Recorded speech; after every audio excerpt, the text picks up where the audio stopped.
Hi, I am Dr. Abhishek Sharma, structural heart disease specialist at Gunderson Health System.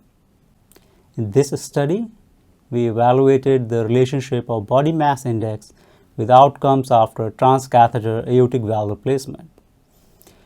We used transcatheter valve therapy registry of National Cardiovascular Disease Database to evaluate this question.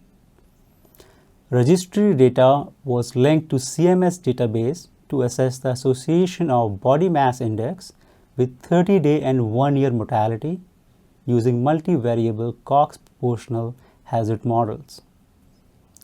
We included 32,000 patients who underwent TAVR, and we found that these patients in different BMI categories were different at most baseline and procedural characteristics. To take into account for this baseline difference, we perform multivariable analysis. And our result shows that compared to normal weight patients, underweight patients had higher mortality at 30 days and 1 year after transcatheter aortic valve replacement.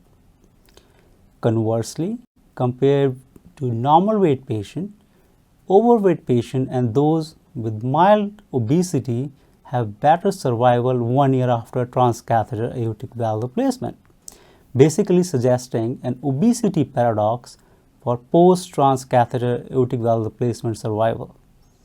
The finding of obesity paradox in our large study of 32,000 patients is not totally surprising, because an obesity paradox have been noted in other cardiovascular disease as well, including coronary artery disease and heart failure.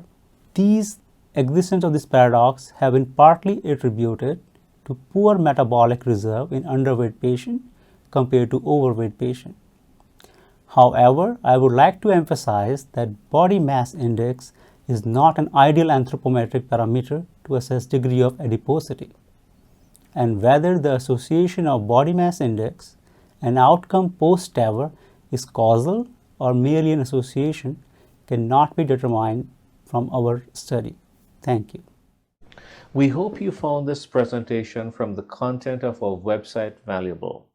Our journal's mission is to promote the best interests of patients by advancing the knowledge and professionalism of the physician community. If you are interested in more information about us, our homepage is www.mayoclinicproceedings.org. There you'll find access to information for our social media content, such as additional videos on our YouTube channel or journal updates on Facebook. You can also follow us on Twitter. More information about healthcare at Mayo Clinic is available at www.mayoclinic.org. This video content is copyrighted by Mayo Foundation for Medical Education and Research.